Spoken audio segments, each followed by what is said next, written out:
the shooter had left the cafe, they then switched to the longer range and more powerful FN rifle. One of the issues with the police reports was that when Martin Bryant was interviewed by police and shown the FN rifle, he stated that he had never seen it before, never. He said, "That's not one of mine."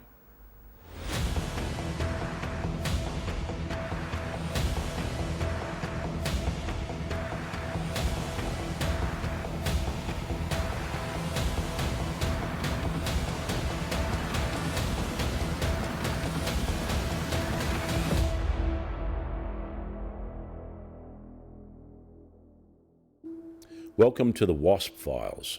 Some of this material may be distressing and viewer discretion is advised.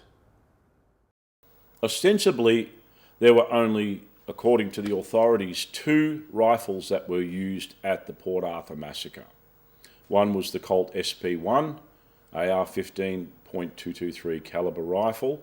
The other was a much larger and more powerful weapon known as the FN FAL, or commonly known as the SLR. It was a rifle that was carried by our Australian infantry during the Vietnam War and after that. A much more powerful weapon, longer range, and also used a bigger caliber. So the FN FAL used a round known as the 7.62 by 51. By comparison with the 223 round, it has a lot more powder, a lot more range, and a lot larger a projectile, and can cause catastrophic damage as well. Very accurate weapon.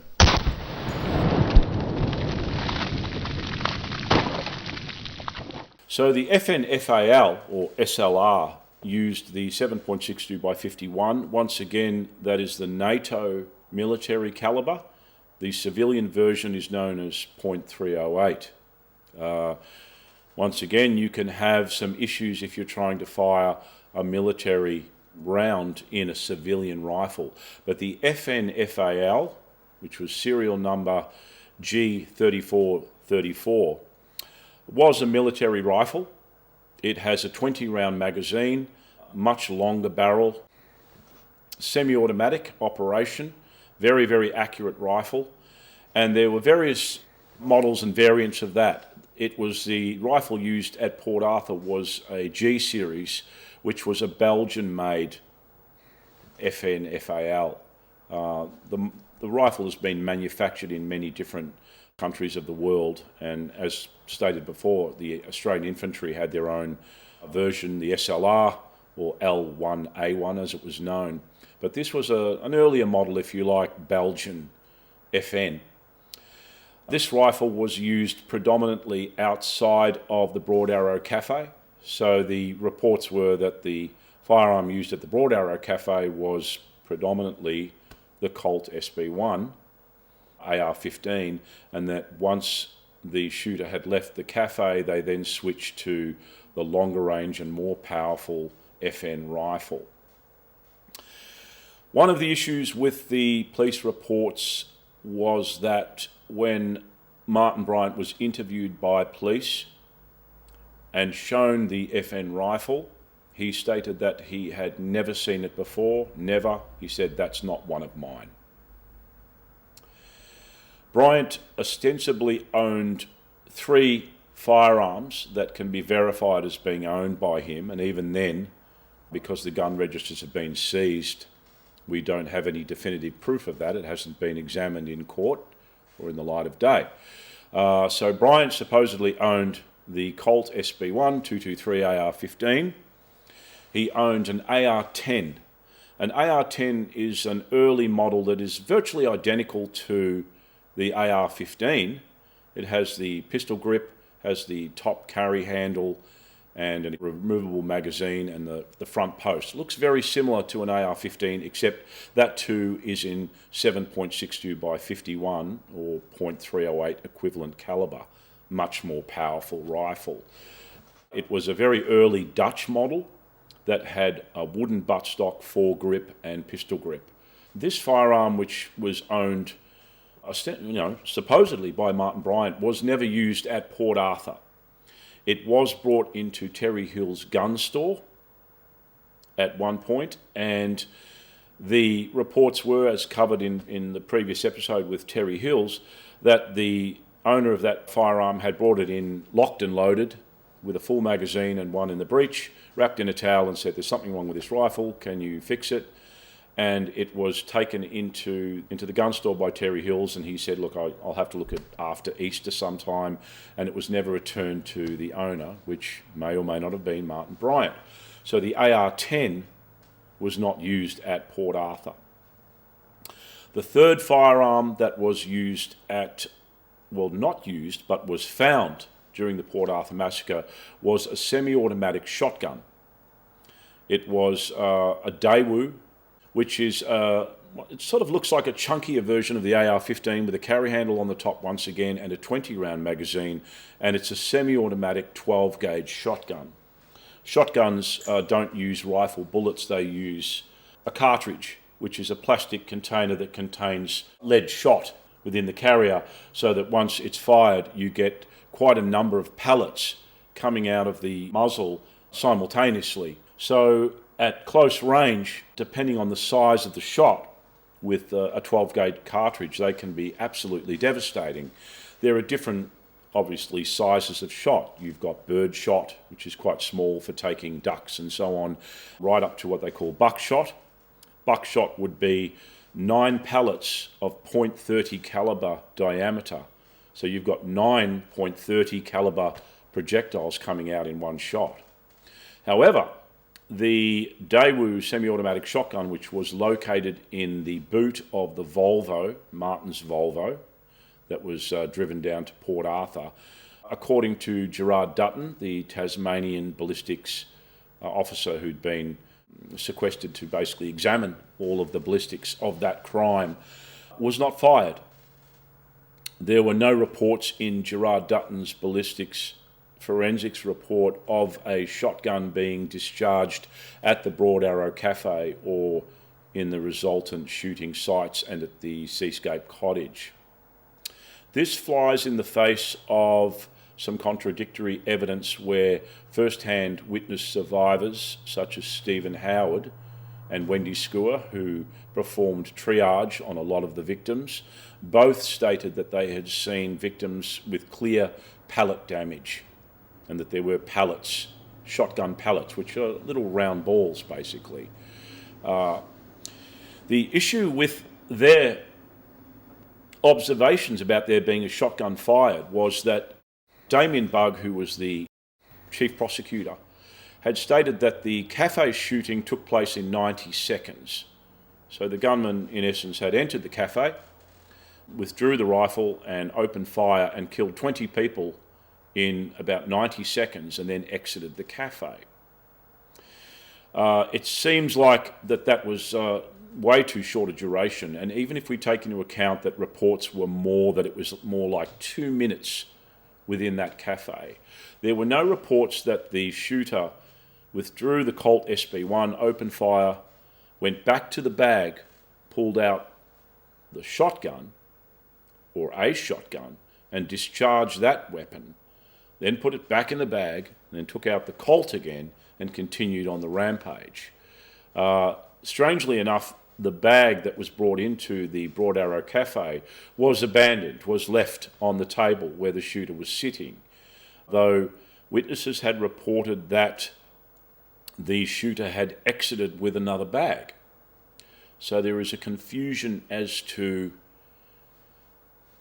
the number of bags that were carrying the firearms that were used during the shooting.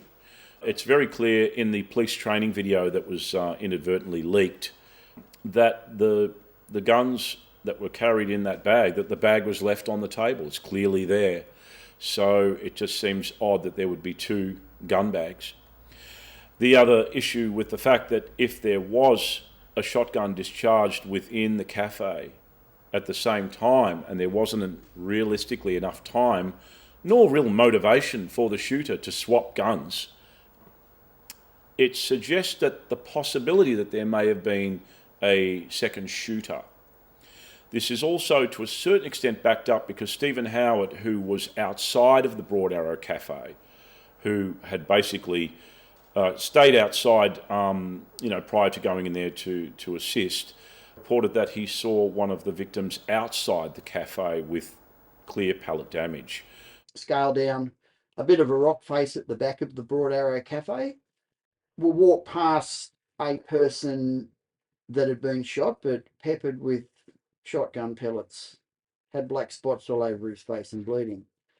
And that's not a semi-automatic rifle. So where that happened, how that happened, I don't know. Stephen at the time had owned firearms, including a shotgun, so he would very clearly know what wounding from shotguns would look like as opposed to shrapnel from rifles that had hit victims. Pellet damage, particularly if it's smaller shot, would result in, like speckling, tiny dots all over with, raised areas and some bleeding. If they were much larger shot capacity, they would cause catastrophic damage, and you probably wouldn't be able to recover from that if shot at close range. So Stephen had noticed and observed that there was pellet damage on the male who was outside of the Broad Arrow Cafe, and Wendy Score also reported pellets as well. Why Gerard Dutton's reports were missing any mention of a discharge of a shotgun is somewhat of a mystery. The ballistics report, which I will attach to files because it hasn't been publicly released, but I have it, doesn't state anything about shotguns being fired, though I do have a statutory declaration from Gerard Dutton which states that there was pellet damage on some of the victims.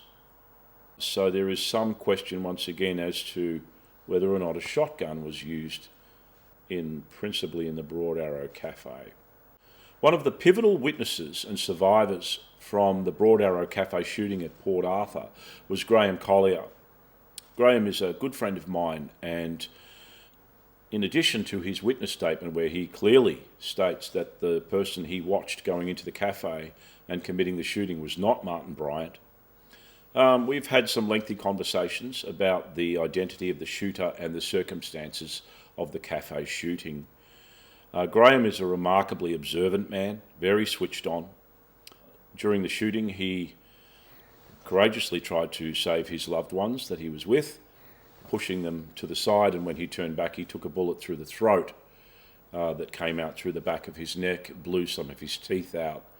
He lost a lot of blood and was lying on the ground, playing dead, as he said, and watching the gunman the whole time. At one point, the gunman had approached him and walked around his body. There was a lot of blood, so ostensibly the gunman might have thought that he was finished, and it is remarkable that he managed to survive. In lying there and examining and watching the shooter, he had a very clear observation of the identity of that person and the firearm that they carried. Graham stated to me that when he first saw the shooter come in, he was struck by the fact that he had a military bearing, but this long flowing blonde hair. He said there were two other men behind him that entered, and his impression was that they came together, and that they had gone and walked around to the fireplace, and basically one of them had come out and begun shooting the first individual with the long blonde hair. Graham drew a sketch of the firearm that he was carrying, and he was fairly adamant that it appeared to be a version of the FN rifle. The FN rifle, which we talked about, which is the longer range 7.62 by 51 caliber military rifle, the SLR, does have I guess you could call it a modified version that used to be carried by the SAS. It was known affectionately as the Bitch. It was like a shortened version of the FN, and it was generally painted with a greenish camouflage type colour and had a pistol foregrip as well as the pistol rear grip, and was a selective fire weapon that was used by the SAS. Graham seemed to suggest that the firearm at one point that was used by the shooter was a greenish tinged rifle with foregrips that had the ports on them, very similar to the FN FAL ports. So there's some clarification that needs to be defined as to what firearms were used, what rifles were used and brought into that cafe. So he's a pivotal witness and was never called, of course, to give testimony in court or interviewed by the media. So I hope to interview him at some point on the Wasp Files. After the shooting, the police raided the house that Martin owned in Clare Street in Newtown, and reports were that they recovered additional firearms that had been hidden in a piano, including an Australian automatic arms, which was another version of a semi-automatic .223 caliber rifle that was fairly rare, but you could purchase them back then, in addition to other things like gun bags and accessories and ammunition.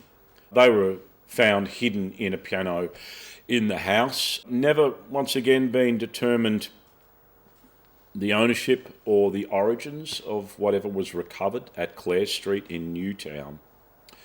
So there is a lot of firearms that were floating around Port Arthur, but really virtually zero information about who owned them, where they came from, were they licensed, were they illegal,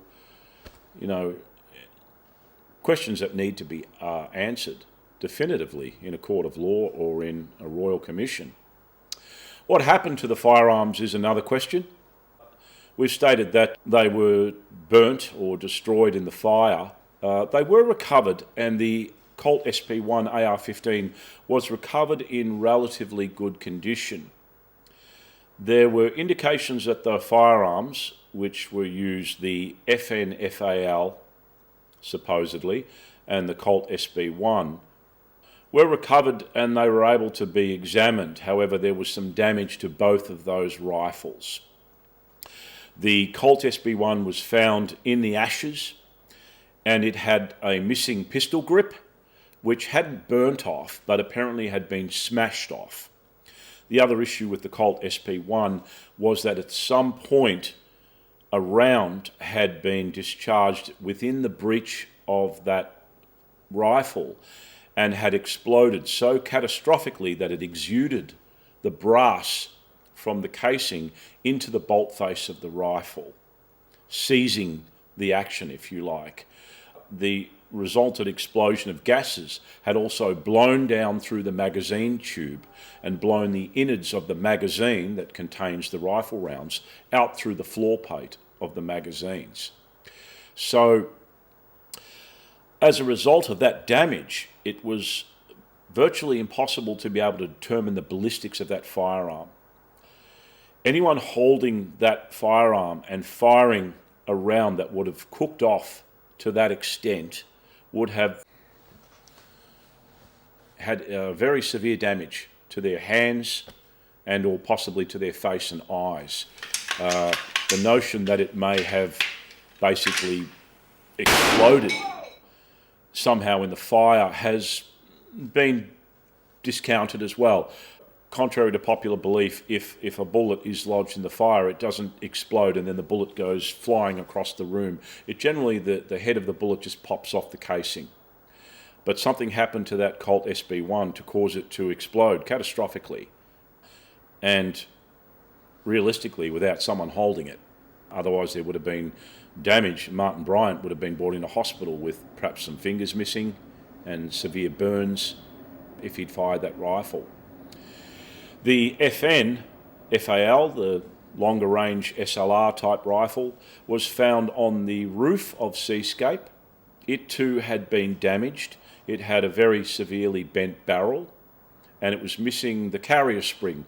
The carrier spring is the main retraction spring that allows the bolt to cycle bullets through the rifle. Now, during the police negotiations with Terry McCarthy, there was Terry McCarthy, who I spoke to as well, was talking to Martin Bryant, who was calling himself Jamie, and they had ongoing police negotiation, and I've got the transcripts for these as well, which I will release. Very odd conversations at times. Terry said that it just seemed like he was sort of like reading from a script, saying very strange things. And there was discussions about Jamie wanting to take a helicopter and take a hostage and basically escape from Seascape. And Terry was negotiating with him to destroy the guns. And there was an agreement from Jamie that those guns would be destroyed. So that's part of the transcript that was recorded. And from that, you can assume that Martin Bryant or Jamie had tried to destroy those firearms prior to his arrest and the fire that occurred at the Seascape cottage. So whether those rifles were, smashed against a post or something like that has yet to be determined as well. The notion of the SB1 having that exploded round, it's been reported that a common military practice was to load a firearm with what they call a hot shot, so that if any weapons had to be abandoned during conflict and there was risk they would fall into the hands of the enemy and then be used against them, they would preload cartridges and shells with C4 explosive, so that anyone trying to use the weapon would very quickly find out that that was a mistake, because they would explode. Having been a reloader and a shooter, I understand how you can overload a cartridge case and you can cause an explosion in the rifle, but that generally is only going to happen when the rifle is fired. So there needs to be once again a medical determination as to whether or not Martin pulled the trigger on that AR-15 and it blew up in his hands. But both of those weapons, they were recovered in the Seascape ruins, along with whatever other firearms were kept or brought to the Seascape cottage. Hasn't really been determined, serial numbers, ownership, etc. Most of them would have been burnt, and they're presumably still being held somewhere in police evidence lockers and never seen the light of day or court of law. By his own admission, Martin owned guns and was a shooter. He used to take his guns out for target practice in the bush and shoot paper targets. One unusual aspect was that he said he never shot bottles in the bush because he didn't want the broken glass to injure any wild animals, which is a compassionate thing for someone to say. And by his own claims too, he didn't shoot a lot. There were also information that he never shot the semi-automatic Daewoo shotgun because it sort of frightened him, which is another unusual thing to say. Shotguns, have a lot of recoil and very loud and so on. I've also had reports that when he was witnessed shooting, or that the way he handled firearms when he went into gun stores and so on, really showed that he wasn't very proficient with firearms. So the question as to his ability with firearms, his accuracy, fluid movements and being able to reload magazines is very much in question.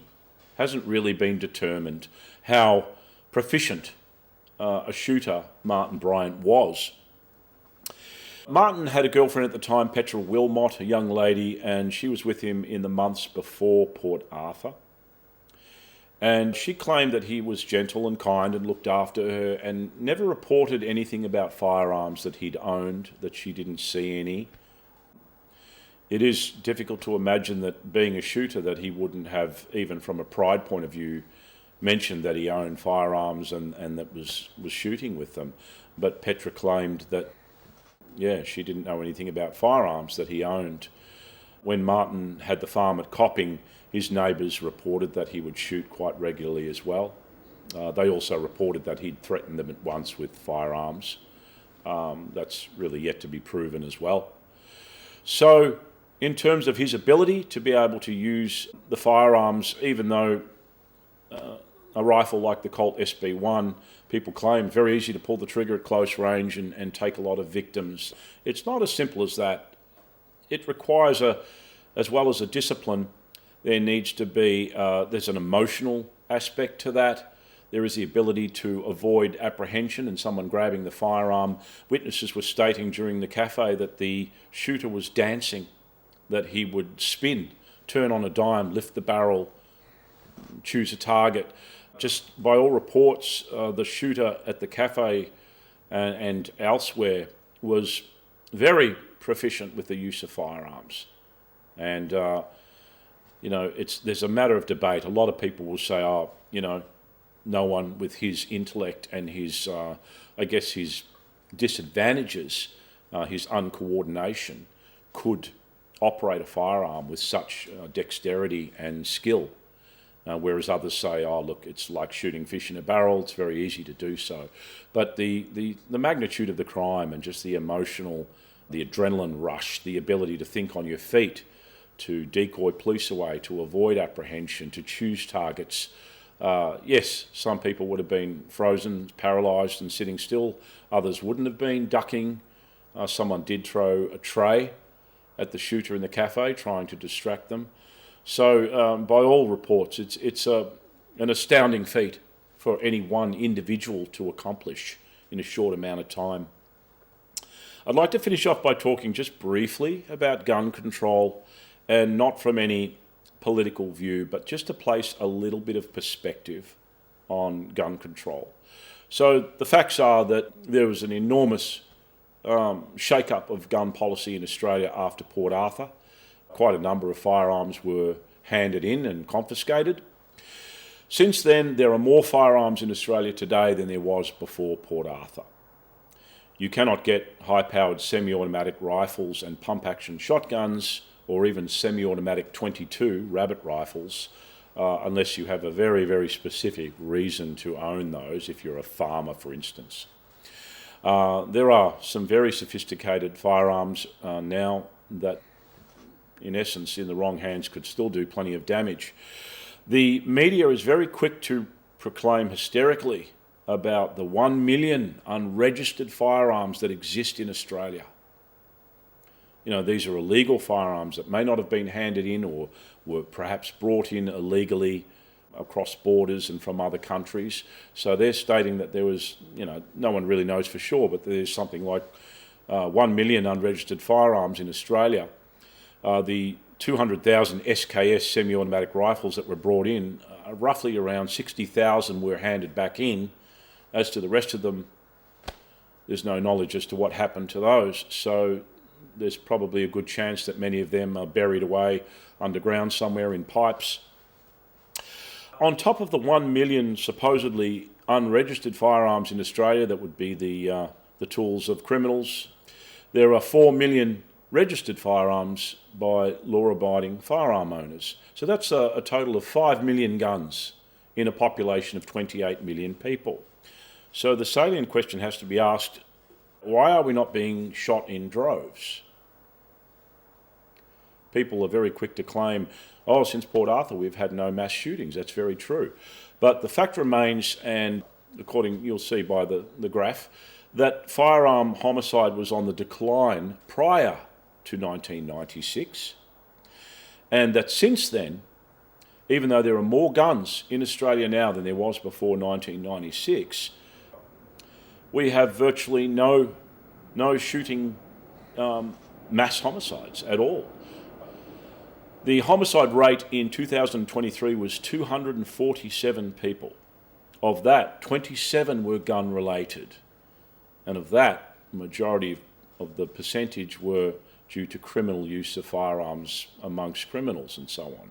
So given the percentage of that, up against 5 million guns, we don't have a gun problem in Australia. Australians just generally don't resort to using firearms to resolve differences or commit crimes. Criminals generally restrict firearm usage to usage on other criminals, such as bikies and rival drug dealers and so on. So we have some of the strictest gun laws in Australia, but we have a very low homicide rate when it comes to firearms, and yet there are plenty of firearms out there. So I guess it just puts a little perspective on the notion of the hysterical cries to just ban all firearms. As they often say, guns don't kill people, people kill people. But even then, Australians, generally resolve their differences elsewise. Thank you for joining us for this episode of the Wasp Files. Feel free to share far and wide and see the attached files in support of the episode. Thank you.